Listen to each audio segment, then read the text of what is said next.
This is the Detroit Sports Podcast Network.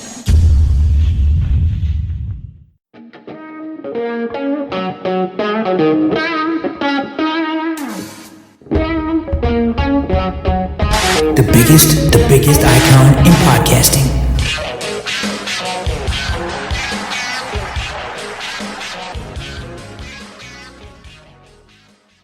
Welcome, everyone, to this week's episode of the DocNJock Wrestling Podcast. I am the Doc, John Macaroon. Well, it's an interesting tale I'm going to tell. I was on vacation, and the best part is that anywhere I go or anywhere that Adam goes, we can record a podcast. And what's fun is that Adam and I will prepare shows, and we get a chance to talk before and after. And I was in Orlando for spring break, and we took last week off as Adam and I got busy, and we were working towards preparing the show for spring break. And I was able to get down to Orlando, enjoy a week off. And the best part about doing the wrestling podcast with Adam is that we joke around a little bit. We catch up a little bit before and after the show. And one of the things that we do is we complain a little bit, and we say, man, there are some things that people do that just upset us, whether people we work with or things that are going on in our lives. We get a chance to vent to each other. Well, one of the things that we complain about is that, hey, the number one pet peeve that I have is people not doing their jobs. And people are trained to push buttons, or whether your role is to help.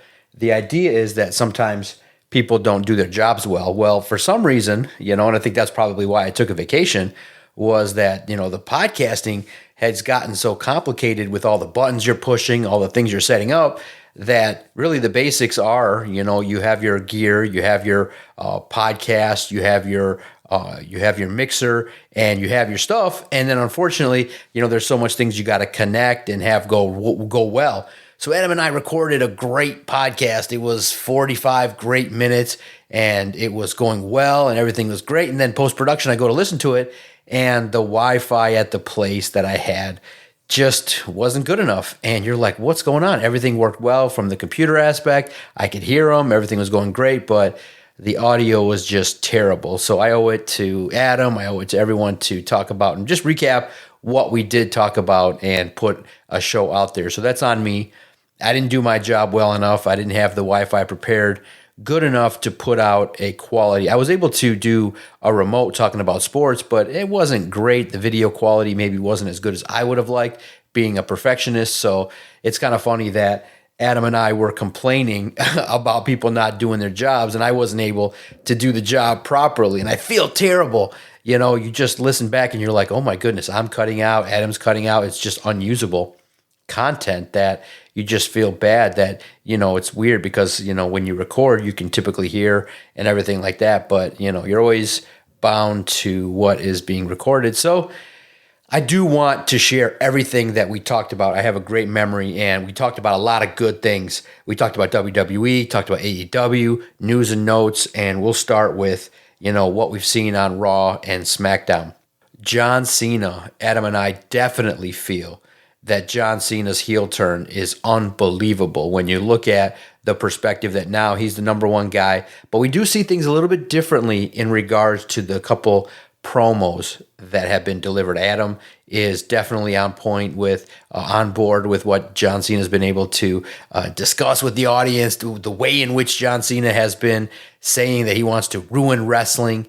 John Cena now can embrace a new version of himself, and he's going out there and he's talking about the fact that fans have, chanted John Cena sucks for years, that, he's not been able to, the fans are fickle. And look, he was able to have that coy moment on Raw where he was talking and he hears the what chants and he turns to the crowd and he's like, see what you're able to, see what you guys are about. And he's turned on the fans.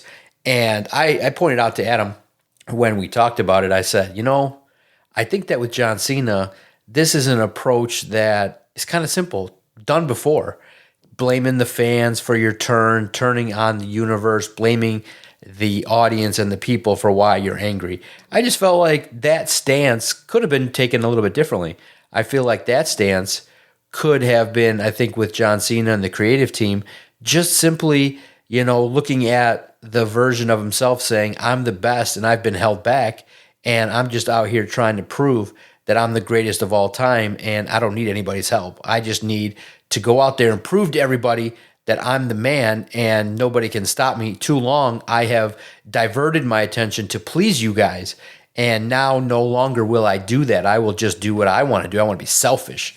And I think that could come across a little bit more than blaming the fans. It seems like the word that people use is cheap heat in this kind of way. To get heat, to get people to not like them is to insult the fans. And I just think that with John Cena, they got to find a cut above to be able to get people to engage and get after him and to be, responsive to the things that he's going to do as a heel. I think with John Cena, the interesting and the intrigue is that he's facing off against Cody Rhodes.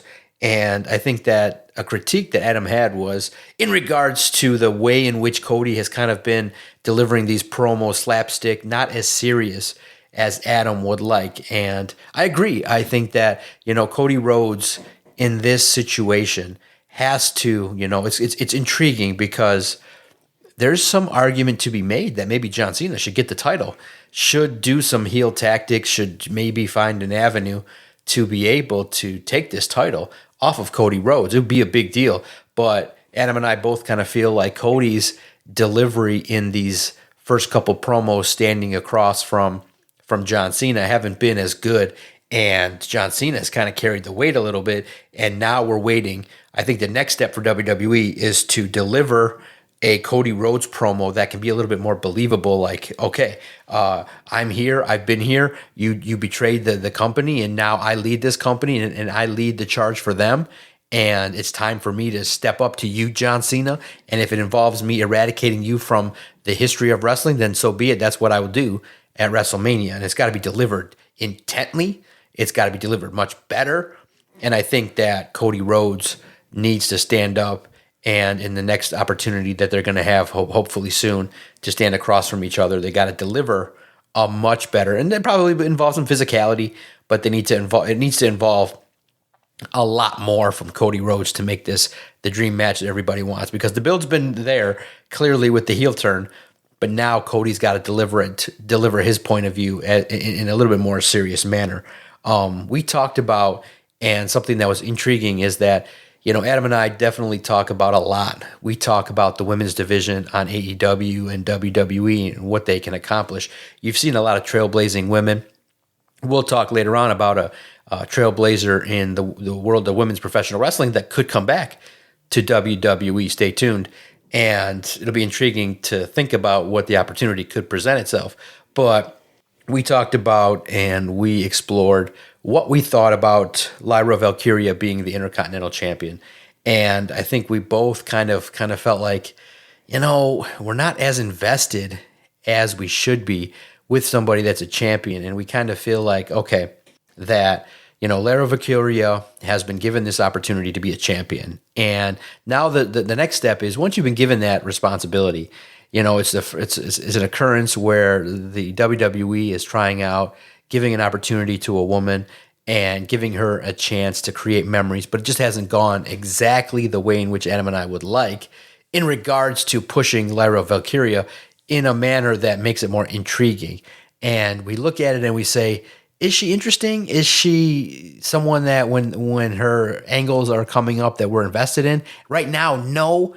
But I would think that WWE's creative will take a serious look at how they're using this Intercontinental title and to build up stars to be able to, because look, once you put a belt on a performer, that's step one. That is the first indication that, okay, the company has some faith and wants to do some business with a performer. Now, the next step for that performer is to create memories, to create magic in regards to her opposition, and to make other stars based on the feuds. And so that's where I think that the early lineage of the Intercontinental title for the women is going to have some work to do to catch up to the men, because the men's has so much lineage, so much great memories, from the ladder match to all the great champions like Roddy Piper and Bret Hart and Tito Santana, and all the up-and-comers ended up having the Intercontinental title. And I just think that the pressure is going to be on Lyra Valkyria to kind of evolve and keep the intrigue. And that's where it is right now is that I just don't think there's a lot of intrigue in her character. And I think that that's got to be something that creative has to work on, is to get people to kind of care about her. And I think that's where the next step for her is what's the why? Like, what's she going to be about? What is her title reign going to involve and entail that will allow people to invest? And then the next step is to have great matches and great feuds. A new character has emerged that is effing hilarious, and Adam and I are both enjoying it. And it really goes to show you the El Grande Americano is catching heat from some luchadors, and you realize, okay, the match with Dragon Lee kind of turned some heads because of the unmasking and what that means to the luchadors and how disrespectful that is. But some of the luchadors, you're hearing whispers that potentially they're looking at El Grande Americano, who is Chad Gable, as kind of maybe being a little bit of a disrespectful kind of way of treating luchadors, and maybe kind of putting them in a light that's not as important and respected as they would like. And that's been kind of a situation for them that they've kind of always dealt with the luchadors as being undersized, as being not as important on the card. And so I disagree with that notion. I disagree that Chad Gable's being disrespectful, because look, here's the reason. WWE's done this before. Kurt Angle wore a mask. A lot of wrestlers have gone down that road. And I just think that what Chad Gable's been able to do with whatever he's been given has just shown that he's a primetime player over the last 18 to 24 months. I feel like everything that he's been working with has kind of started to pay off. You're intrigued by what he's able to do. He stands out. He has been able to kind of elevate, the crew, and to kind of also put the spotlight on himself and not fall back. And I think that that's a really good sign. And now you recognize that, okay, maybe down the road, Penta gets over on him again, or, he gets his up and comings for being so disrespectful. But right now, the El Grande Americano character is hitting. It's a hit, stock way up. And I think that Adam and I both are really intrigued by what Chad Gable can accomplish. And it was a good match on Monday Night Raw. We've looked at kind of now the last couple weeks with the overseas crowd, and having Raw at 4:00 has been great. We've liked it. We've enjoyed it. We felt like, hey, Adam and I, we really like this kind of opportunity to see wrestling at 4:00. And then the idea that, SmackDown has some spoilers, where I'm of the opinion that if you tell me what's going to happen and it's really interesting, like with the crowd chanting and with the CM Punk angle that we saw on SmackDown, that's going to make for moments that you want to see, must watch. So I know people don't like spoilers, and they get all upset and they get up in their feelings and they complain and they say, oh, well, this is not what's supposed to happen. But I disagree. I disconcur. I disagree. I believe that when you look at it in a manner in which you see these, in a manner in which WWE has operated, I just feel like the Raws that take place, I know people are used to 8:00. I know people that are used to, it's supposed to be this length, but Raw on Netflix has been really special overseas. And the crowds are just, from the perspective of WWE, they have to be thrilled that these crowds are into it. They understand the angles. They're making their own chants. I thought the chant on SmackDown was funny as hell, trying to rip Tottenham. So from WWE's perspective, these opportunities to go overseas and these tours that they accomplish, I think are special. I think are really, really intriguing. And it's I don't want to critique American fans because they can get rowdy at certain spots, but it's just different. The European crowds are passionate. They scream. They do what they got to do. And it makes it for a real good watch on television. And it started, I go back quite a bit, and I listen to, and I go back to AJ Styles overseas and the way they chanted, and they had their passionate chant overseas. It was just crazy for AJ Styles, and it's just better. And they're getting more pay-per-views, PLEs. They're getting more investment in a worldwide global audience. So kudos to the tour. Kudos to WWE for trying things outside the box with Netflix and their global audience. But now, can the same be said for SmackDown? I think that there's been some complaints, and Adam and I kind of echoed the same sentiment, that SmackDown was not as good at 3 hours. There's a lot of filler, A lot of promos, a lot of disjointedness. It's not as good of a show as it was. And I think the highlight that Adam says is that, look, when you got opportunities, when you had the 2-hour show, it's succinct, it's crisp. You go from promo to match, and I just think that in general, and that's why you've seen Raw on Netflix has the ability to go as long as they want, 3.5, 4. They have the time, but they found a sweet spot at about 2.5 hours. And with commercials, you recognize, guys, if you go and you check the Netflix feed and you watch without the commercials, it's just 2 hours, 2 hours of content. And I think that's the perfect sweet spot. Wrestling is made for 2 hours. And so the move to SmackDown at 3 has been a disaster. I don't think you're highlighting as many of the talent. It's very top heavy, very much invested in the top of the card is WWE with CM Punk and Seth Rollins and Drew. And so it just kind of feels like the top end is overshadowing everything going on with the mid card on SmackDown. And it's just not as good. Now, a surprise on SmackDown that Adam and I did not see coming was Rey Fenix. Clearly, we understood that there's going to be some stars coming over from AEW in the near future, whether it be, you realize Aleister Black, the promos are coming there. You realize that there's opportunities for AEW stars to feel like superstars again. And we'll talk about a high-profile female that could be coming over later on as well. But you recognize that Rey Fenix, has the history with Penta as the Lucha Brothers.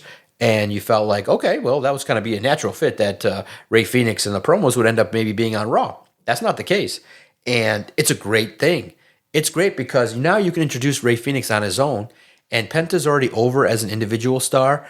And the delayed gratification of when they debut the Lucha Brothers is going to definitely make for a pop, a moment. And so Rey Fenix definitely is going to get a chance to establish himself as his own star, which should happen very quickly. Based on his skills, he got a raw deal in AEW with the injury, and so Tony Khan just kept adding time to his contract. And so what ends up happening is when a performer has a contract, let's say it's for a year, but then 6 months into that contract, they get hurt. A promoter has the right to extend that contract to say, hey, I want the services of this character for 1 year. And 6 months injury time can be added on to most contracts. That's a tried and true thing at big companies. WWE's done it. AEW did it. But I think Tony Khan just waited long enough where people were talking and it was a bad look. A bad look for AEW. Adam and I felt like, hey, you need to just let Rey Fenix go and do his thing so that he can kind of showcase his talent. It's a bad look for a promoter where, yeah, you don't want your best stars to end up going to WWE, but it's a bad look because you end up alienating other performers and other characters, and you end up making yourself look real bad. So Rey Fenix coming to SmackDown, very intriguing this week on Friday. Now, the segment that made SmackDown really, really something to pay attention to, it was unbelievable. And we'll weigh in. CM Punk gets his moment, and it's a great contract signing. You see Roman Reigns and Seth Rollins going back and forth, and they're, with Seth Rollins saying, hey, man, we accomplished everything. We came in with the idea that we were going to be great, that we were going to take over this company. And Roman Reigns is saying, like, man, we've split up for a while now. I'm the man. I'm the one doing it all. And you're the guy that's kind of been riding my coattails, and you're just the one that's kind of been in the way. And I don't see this whole we angle scenario when it's just been me and the crew doing what we've been doing, and you've just been off on the side, trying to get yourself over and doing what you've been doing. There's no we in this formula. So that's really intriguing to continue their story and their reasoning for this triple threat. And then you bring in CM Punk, and it was special. I think Adam and I both felt like, hey, this was a special moment when Paul Heyman tells him, hey, you're going to be on you have reached your goal. You will be a main eventer at WrestleMania. Now, Adam and I think took two different views on this.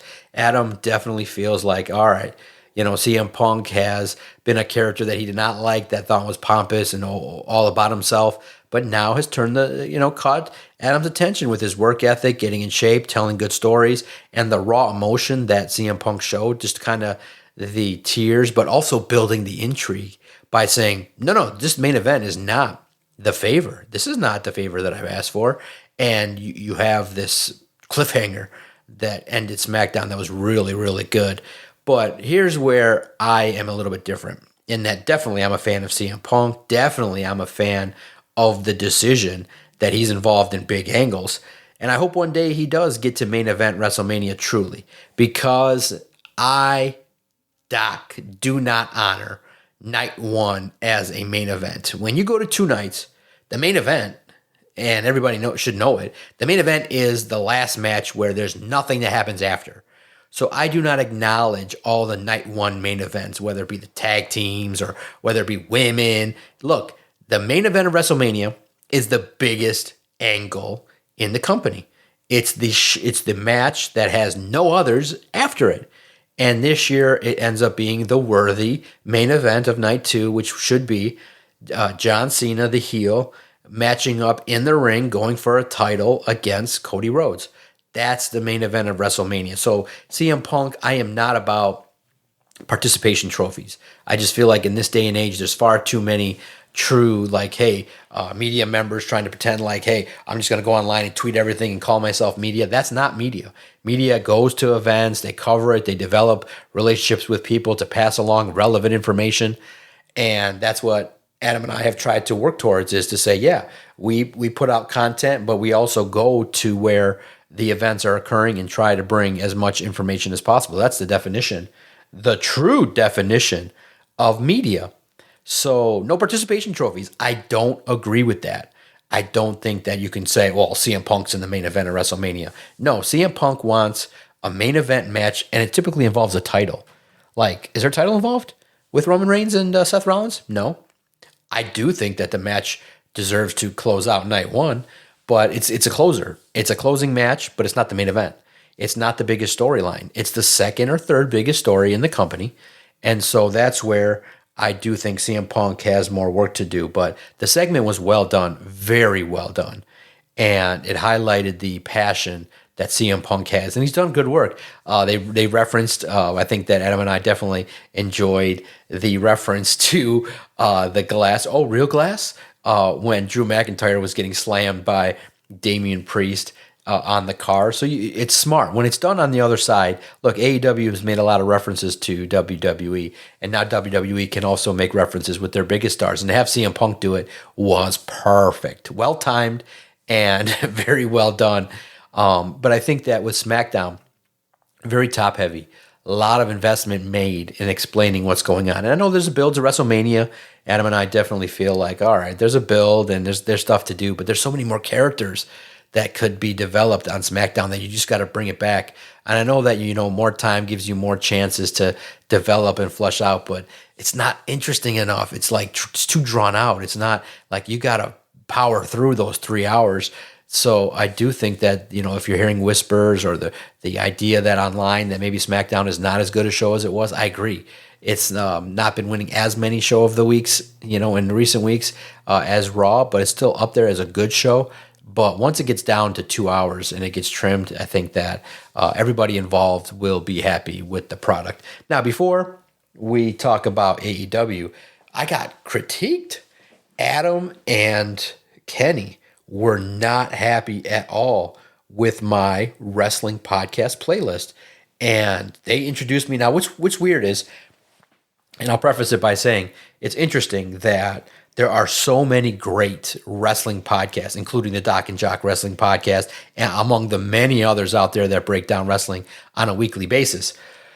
But there's an individual that they talked about, and he's controversial, and that's JD from New York. He's always getting into beefs and people's battles, and he's been controversial in his takes about AEW and his strong takes.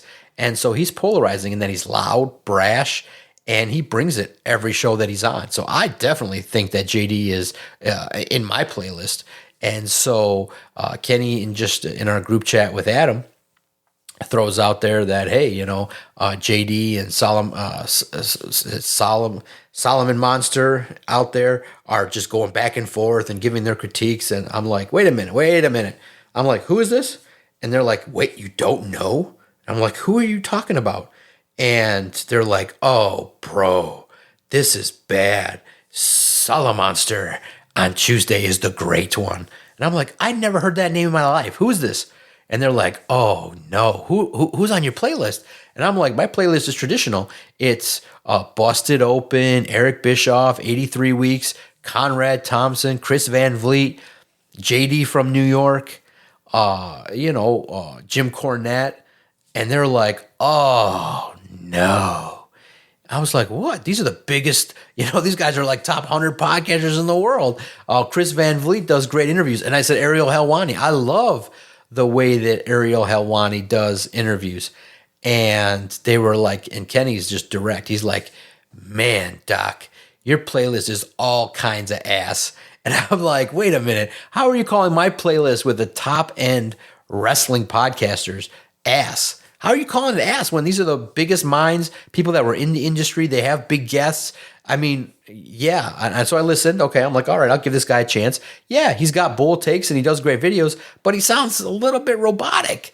And he's got a cadence that is a little bit, sounds like he's an AI generated voice just talking about wrestling. And I've not checked out the videos in depthly, but I saw, some content that he did and stuff like that. And so I'm going to give Solid Monster a little bit more of a chance, as you always do. You always want to give podcasters 10 episodes, 12 episodes to catch on.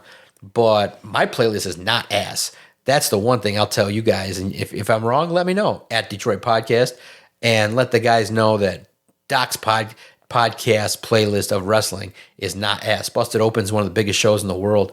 Yeah, they are a little bit biased with their stance on things, but I'm of the opinion that my podcast playlist is fair and will get people excited. Jim Cornette's wild. He has a lot of great takes. Eric Bischoff. And yeah, there's a lot of, maybe bias towards AEW and some of these things, but JD from New York is you have to look at him and listen to what he's saying. He's got he's basically simple, which is, hey, week by week, he doesn't just shit on everything.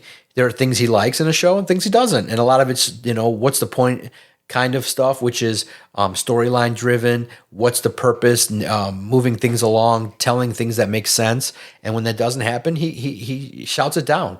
So I'm a big fan. And I just think that, from the perspective of a lot of people, they just feel like JD from New York is this loud, brash guy that has this reputation. So we'll see. We'll see how it moves forward as we share what I think about Solid Monster in the coming weeks. But turning our attention to AEW, Adam and I both felt like Dynamite was pretty good this week. It was pretty good. And,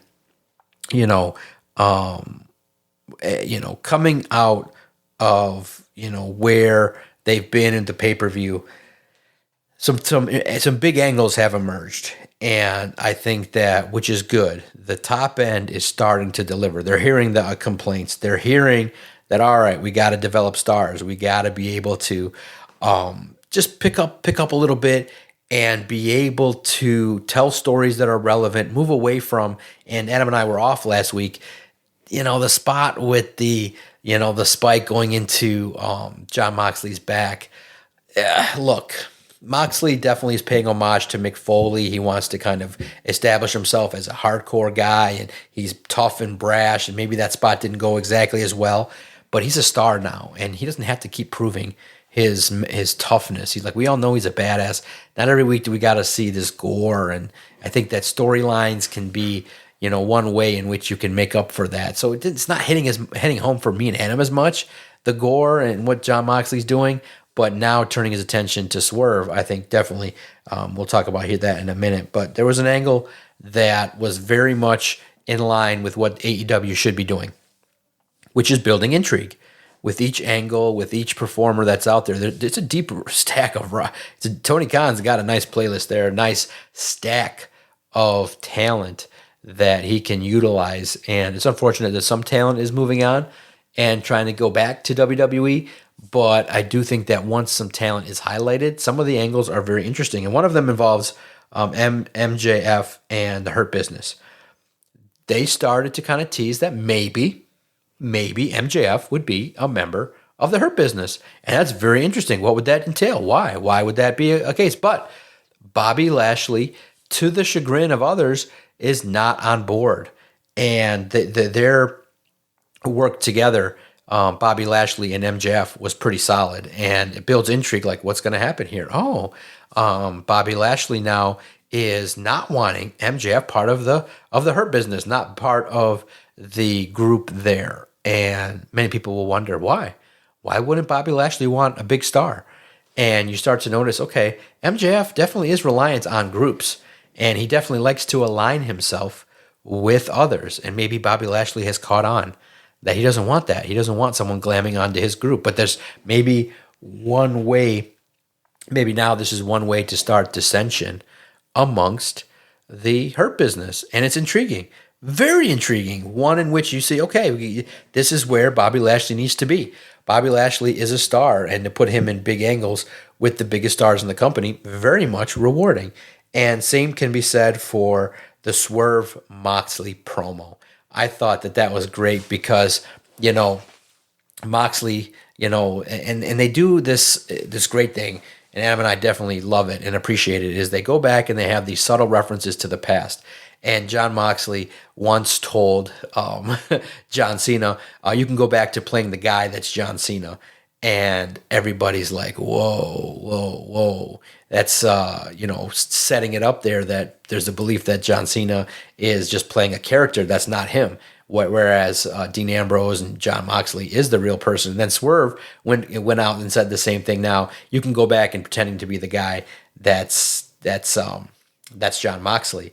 And that was a great reference, a great callback to that past 10 years ago or more. And here's the thing. Swerve Strickland and what they can do with him can definitely be something that, they can revisit, and he can be somebody that if he takes the title off of John Moxley, it's not a bad thing. And Swerve is a character that I think that, when you give big dollars to, I think there's going to be some return. And you're going to get the return from Will Ospreay, MJF, Bobby Lashley, John Moxley. But this is an angle that has a chance with the matches as well. And there's not too many, with AEW total package feuds where you get the great reason, the why is good, you get the great promos, the build-up is going to be good, and then the match will top it off. So don't mess this up. I think Tony Khan has a great thing going that can play for the next couple months or so. And I think that we both were impressed. Now, it's going to be intriguing with some of the others as well as to kind of the stars that they have on that roster and what they can do. Now, something that's come up, which is interesting, which I'm not seeing, is there's been a debate launched by Kevin Nash in regards to Sasha Banks, a.k.a. Mercedes Moné. And he's saying that that's not the same character. That's not the same person that is, that we're seeing now in AEW that we saw in WWE. And I'm very intrigued by that because, first and foremost, it's hard for, again, it's one of these many, many podcasters out there that is, and to reference back, Kenny said that Ariel Helwani is a softy interviewer. And I'm like, oh my goodness, I'm a fan of, even though Ariel is a little bit pro, company, and he doesn't ask hardball questions. He wants the access. I get it. Similarly with Kevin Nash, clearly there's a bias there by kind of demeaning stuff that goes on in AEW because of his Legends agreement and the deals that he gets with WWE and his affiliation with Triple H. I get the biases, and they're very much thick on the other side with Eric Bischoff and Busted Open. Bully Ray has a Legends contract. All of a sudden, a lot of his content about his opinions about AEW are not the best, but not that positive. So it's a little bit biased. I get it, but he does have great things to say in terms of what his ideas are to build up AEW, but it kind of slanted, and why. It's just natural. He has a relationship now with WWE. But moving this along, I just feel like even though it's being dismissed and criticized, I can see what he's saying. The matches aren't as good. Adam and I both complain that her, investment for $10 million, I don't think they're getting the return on it. She's over, but not the most over. And her work in WWE was still a little bit better. Now, what's missing? That's the thing.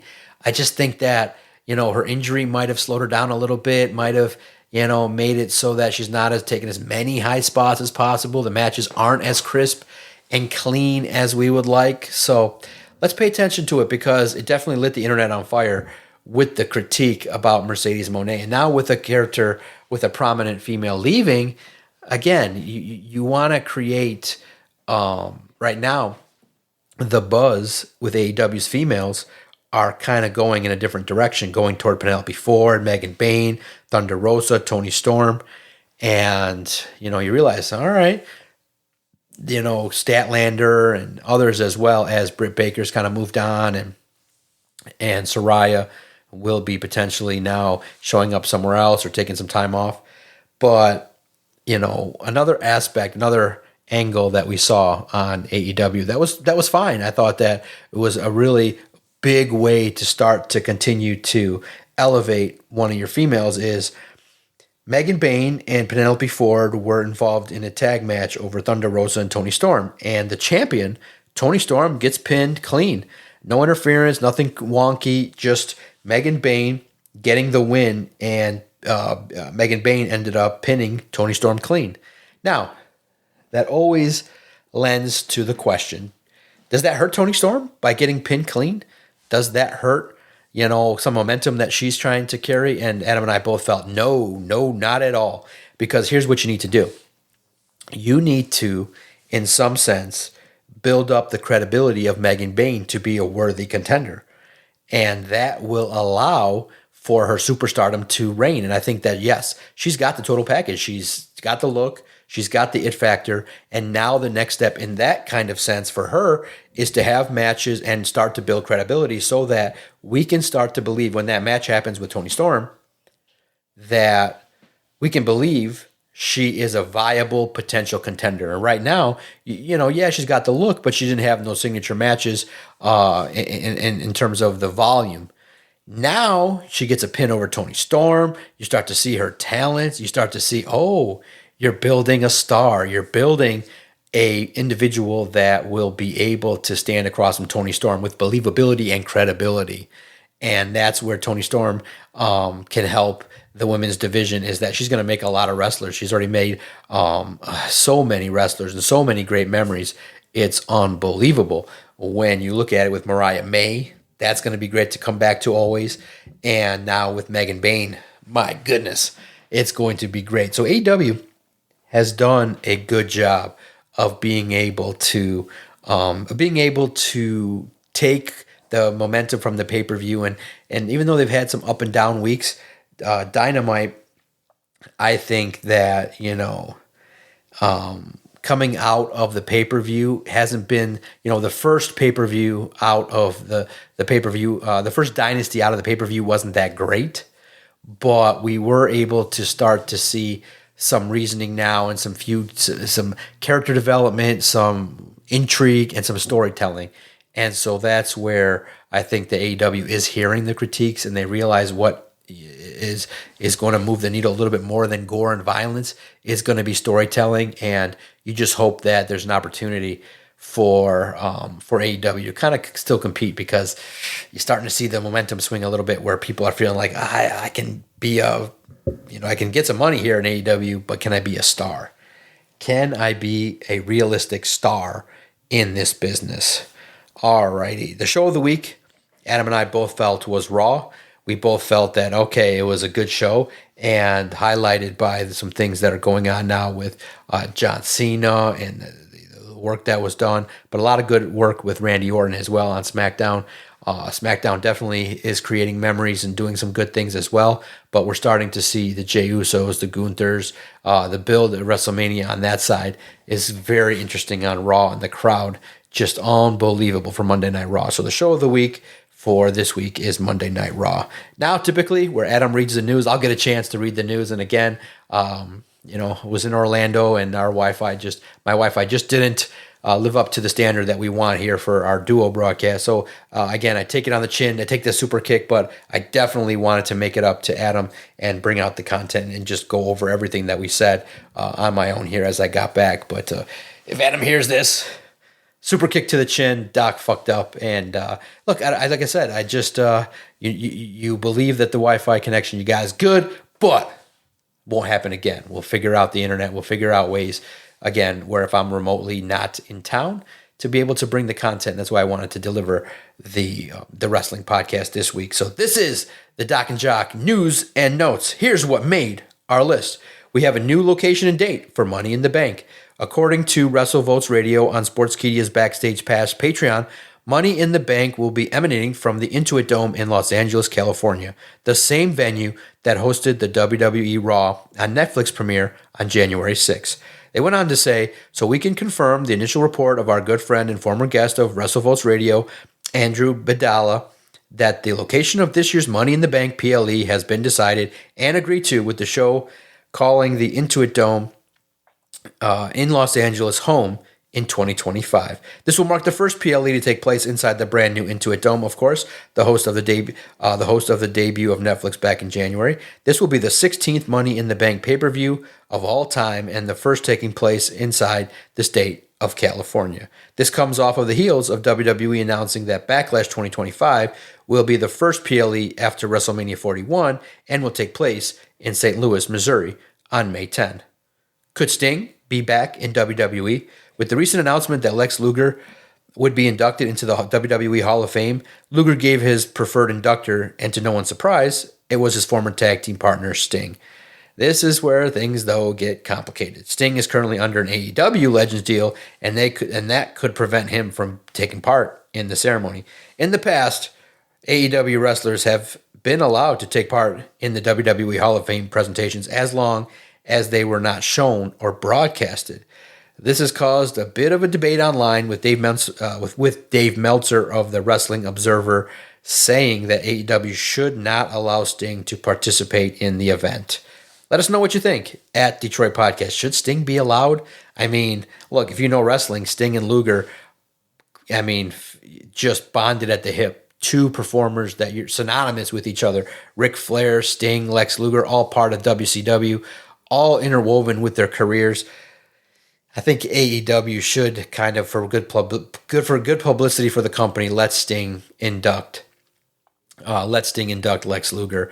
And I just think that with the careers, creating moments, and what that would mean for Lex Luger, I just think that you allow any promotion of your own company as well to take place. If you just give a little shout out, I just think that there's some things that, in my opinion, supersede this tribalistic war between WWE and AEW. I get the competitiveness between the two companies, but this transcends that. This is a special moment for Lex Luger, and I do think Sting should do it. And I hope that AEW takes the high road on this one. AEW has a new face, but could be losing an old one. On March 26th, in a press conference, Mina Shirakawa announced that her time with Stardom is coming to an end at the end of the month. Upon leaving Japan, she'll be moving to America and joining AEW. Shirakawa has been on AEW TV numerous times already, debuting in April 2024 and playing a part in the rivalry between Mariah May and Toni Storm. Now it's believed that May is in a contract year with AEW. In an update on May's status from Fightful Select, Fightful states that it has learned that a number of staff, wrestlers, and higher-ups in AEW believe that Mariah is in a contract year. Specifically, those who have spoken to Fightful believe her contract is set to expire in the summer, though it was not known if there are any option years added to her deal. It's going to be interesting with Mariah May to see. I like what she brings to the table in regards to, what she can do. And, me and Adam debated, the loss of the title, and was that too fast? So we'll see what that brings about in the coming weeks, what that means for her contract, if she's still taking losses, or how that you can start to kind of tell based on how a character is used. TNA is shaking up their front office and creative teams. On March 25, there was an announcement that TNA has let go of most, if not all, of its management and creative team. In an email that went out, it was announced that Ariel Scherner, Gail Kim, Rob Klingman, and Michael Shuchenko, Karen Clavette, Sebastian Destrange, Romy Glazer, and Rafael Morifi were all fired from the company. In a statement to PW Insider, Anthem Sports Group President Carlos Silva explained, the decision, stating, "Today we announced a restructuring resulting in staffing changes at TNA Wrestling.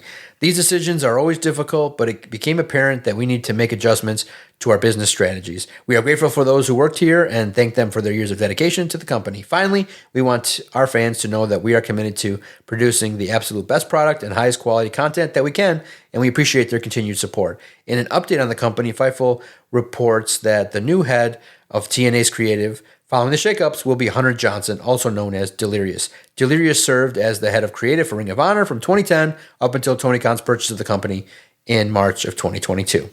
WWE eyeing more talent. According to WrestleVotes on Sportskeeda, Backstage Pass Q&A, WWE has interest in both former TNA star Alex Hammerstone and former IWGP Junior Heavyweight Tag Team Champion Kevin Knight. WrestleVotes said, interested in both, don't know if they're coming, don't know if they're coming together, but they're two talents WWE is interested in. Yes, speculation was raised last week regarding Hammerstone potentially joining AEW after former stablemate MJF seemingly teased forming his own group on AEW on Dynamite. Hammerstone departed TNA at the end of his contract earlier this month, with his final match being a loss to the TNA World Champion, Joe Hendry, at the March 13th episode of Impact. Now, Kevin Knight has been a free agent since the end of January when his contract with New Japan Pro Wrestling expired. Since his free agency, Knight has competed on various independent shows, a dark match on AEW Dynamite, and a Ring of Honor taping. It was then announced on Wednesday night's Dynamite that Jay White's match on Collision this week would be against Kevin Knight. So there's, like I said, there was rumors that Kevin Knight was, courted by WWE, but Knight and AEW's relationship is burgeoning, and it will appear that Knight is going to be part of the AEW roster. So a WWE recruit, somebody that they thought was in the fold, potentially now it's going to be very much in the mix with AEW. So good luck to Kevin Knight, and we'll see how Hammerstone, what ends up becoming of him in the future. This female wrestler is done in AEW. Reported by Entertainment Weekly, Saraya has confirmed that she and AEW have parted ways, announcing the news via the premiere episode of her Rule Breakers with Saraya podcast, which aired on March 27. At the end of the episode, Saraya announced, "I'm here to tell you that me and AEW's relationship has come to an end. I had an amazing time there. There's no bad blood between us. I had such a magical time." Saraya then explained how she wanted to take time off from AEW around the holidays for personal reasons, but eventually came around to the decision that she wanted to exit. She then continued, "And then I got to thinking, what is there left for me to do in wrestling right now? Right now, there's really no storylines where I would fit in." Saraya then clarified that her decision had nothing to do with Tony Khan, saying, "It's just me thinking that I just don't fit in right now. I feel like I might be taking someone else's spot, someone who could be doing something really special." She would go on to potentially leave the door open for a possible WWE return. And it led me and Adam to kind of thinking that, maybe she is, what do you mean you have nothing else to do? You're Saraya. You could elevate. You could be involved in so many different angles. This one's on Tony Khan for wasting her talents and for paying her and for not getting the most out of her, where she was just kind of been able to be like, well, I got all this money. I kind of don't feel like I need to be doing this, where she could be coming up with ideas, storylines, creative. What do you mean you have no spot for her? It's Saraya. You have a chance to do so many things with her, with so many matches and creative and things like that. So I feel like AEW dropped the ball. And once she gets some time off and clear her head from her recent contract, she's going to show up in WWE and resume her career. And it's unfortunate because I just feel like AEW now, you can add another one, a growing list of performers that were under contract but no longer are. I think it's a waste. And I think that Tony Khan is responsible for a lot of those kind of situations that have happened recently. Thanks, everyone, for listening to this episode. You can follow us on Twitter, on X, at Detroit Podcast. If you've agreed or disagreed with anything that you heard today, if you think that CM Punk's is truly a main eventer now at WrestleMania, does he get that credit? Hit us up at Detroit Podcast. Do you disagree? Do you think that potentially Toni Storm should be the female world champion and hold on to the belt for a long time and not give it up to potentially Megan Bayne or back to Mariah May? Let us know your thoughts on Toni Storm, the female division AEW, MJF. Let us know your thoughts. We appreciate the way in which WWE has woven themselves into pop culture, and it's a great opportunity now for all of us to pay attention as the build to WrestleMania is now in full swing, and a lot of the matches now have meaning, and we now know the why, and the build-up has been great. Make sure you follow Adam on Twitter at AdamRSTROZ. Again, follow the network at Detroit Podcast. Now that the vacation brain is over, we'll fire it up again next week. Adam and I, Doc and Jock, on the Doc and Jock Wrestling Podcast.